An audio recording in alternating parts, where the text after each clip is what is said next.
I'm no expert in love. The emotions it brings, the internal turmoil you might feel, I'm versed in none of it. And in this sense, it's easy to connect to Violet Evergarden, the titular character of her series. Violet finds herself with no purpose, no knowledge of the social world or its inner workings, nor how the most simple social interactions should work.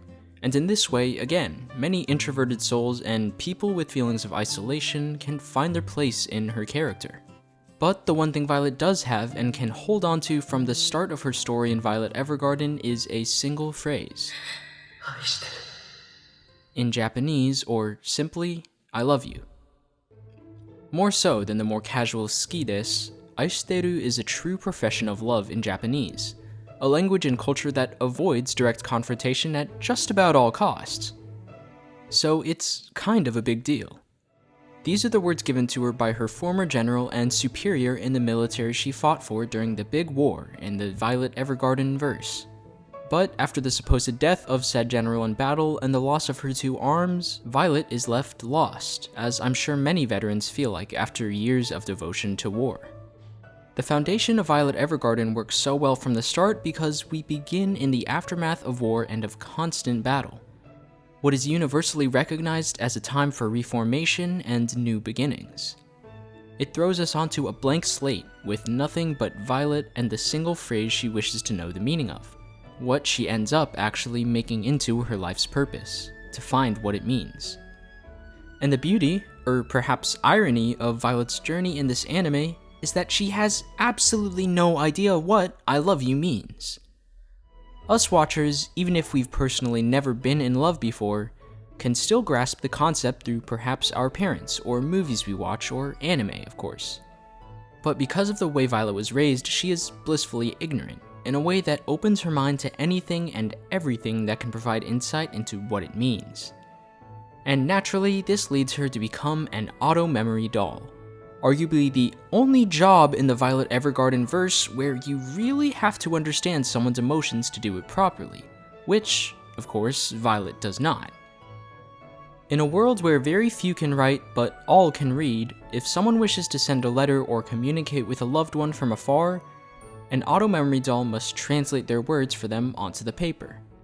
Despite the job's rather misleading name, dolls are real people though. But it also works as a rather on-the-nose testament to the initial simplicity of Violet's character and how she is, essentially, just an emotionless doll. But as she improves at her job, and by extent at understanding people's emotions, Violet Evergarden teaches us through the various lives of people who wish to write letters, the innumerable ways that the words I love you can take shape. What it means to translate one's inner emotions and truly express it to someone else. And the journey of finding purpose in a time when all you can feel is lost. Violet Evergarden reaches out to the lost sheep of the world and shows them a tale of retribution and humanity, and that's why I love it. Though the largest theme permeating throughout the show is the meaning of love and finding what it is, it wouldn't do the show justice to just keep it boxed within something like the romance genre, as it is also political and slice of life and fantasy. And because of this, it's hard to pinpoint also what makes the show stand out among the rest. Because Violet Evergarden is reputable for reasons other than its god-tier animation. What it excels at is its display of ambiguity. Violet's job itself is incredibly ambiguous. She has to take whatever someone says, be it long-winded gibberish or posh words of a princess, and turn it into a letter that makes these emotions known. Violet is the essential middleman or middlewoman who sits through all this content and, instead of taking bits and pieces from what someone says, reforms it entirely to express the feelings of love. How the letter turns out really all depends on Violet's interpretation. The sender themselves doesn't really know how to say I love you, and the fact that Violet must continue to translate letters every day shows that there's no one specific way to say it. If there were, after all, her job wouldn't exist. The idea of love encompasses so many things. But if Violet Evergarden were to define it, what would it be? To be completely honest, I'm not sure.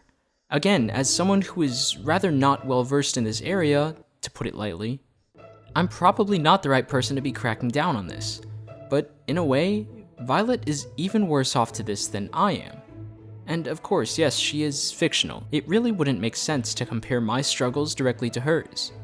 But that is exactly the point of these videos, to find what is human in art, to see the inner emotion underneath the surface of animation. And what I've discovered in Violet Evergarden and analyzing it is that I don't think anyone here really knows what love is either. Something Violet Evergarden makes extremely clear thematically is the pain of separation. The setting itself in a post-war period is perfectly suited for this, having a loved one fight in a war far away, and even once it finishes, there's a chance they might not return should things go wrong. The idea of auto-memory dolls as an occupation also reinforces this, as the job is inherently only necessary for those who wish to reach out to loved ones who live far away. The Violet Evergarden verse is filled with people who miss their loved ones. Violet's day-to-day as she tries to find the meaning of love means encountering these people constantly, having the emotions of separated lovers unloaded onto her that she can write it out. And the irony is that she is also one of these separated people.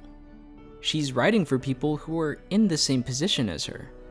And so maybe, if we look at it from a broader sense, perhaps love is simply a bond so strong that no one can destroy it. Be it physical or the more abstract distance to the afterlife. Maybe it's that bond that urges people to continue making letters. But if Violet doesn't really know what love is, if she is a victim of this painful separation herself, why do her letters work? How can someone who questions what love is themselves express someone else's emotions? Let's dig a little deeper. What if love is the words themselves? Violet's entire journey to understand the phrase's purpose begins with those simple words of "I love you." Her job as a doll is to translate emotions into words, onto a letter that can be sent to someone. A job that is so essential that royalty hires her. Mayors of cities get her to recite speeches. Perhaps what is most important is not the emotion itself, but the words in which it is expressed. But you can continue to debate this, and what the show does is establish a perfect balance between these two aspects: the emotion and the expression. On one hand, we have such cases as the girl who was sent a letter on every one of her birthdays from her mother who passed away years ago. In this situation, the words themselves clearly carry the weight. They sustain the emotions of the long-lost mother and make it known every year. But in Violet's case, for example, her love with the general is suspended from a single phrase. The words "I love you" themselves don't really hold much power compared to the time they spent together, the emotions she feels towards him, and the hope that he still lives. And thus, through Violet's tale of writing letters and her own story, the idea of love is expressed in so many ways, be it through emotions or words, ultimately once again contributing to that idea of ambiguity. She is unsure herself of how she feels. The people who she writes letters for can't concisely put it all into words either. Violet has to translate for them. So do any of these people know what love's meaning is? Violet Evergarden is ultimately a story of recovery, mending the wounds of war, the pain of separation, and how close this time can bring people.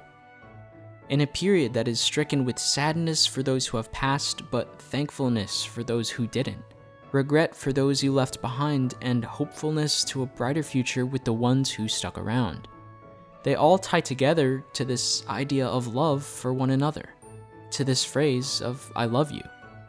Violet Evergarden never defines what love is, but makes sure by the end of the story, what began as just Violet on a white template is now filled with memories and emotions that ultimately define that phrase for her. Because that's what it is. Love isn't something that you can express, but once you have it, you know. That obscurity is Violet Evergarden's meaning of love. It doesn't matter if the people who want to send letters can't write it themselves, or if Violet can't express their emotions properly, or if the recipient doesn't understand it fully. Because it isn't something so simple that it can be encaptured in just words or in just emotion, which seems rather counterintuitive now that I say it. But yes, to resolve this long-winded section on the meaning of love in Violet Evergarden, I have arrived at the answer that you just feel it out and you'll know. I hope you guys enjoyed the video. I took a much more broad and open-ended take on the idea, but nonetheless, if you took something away from it, that's all that matters to me. As always, this has been the Anime Culture Corner. I hope you enjoyed the video. Don't forget to like and subscribe for future in-depth show, manga, and character analyses.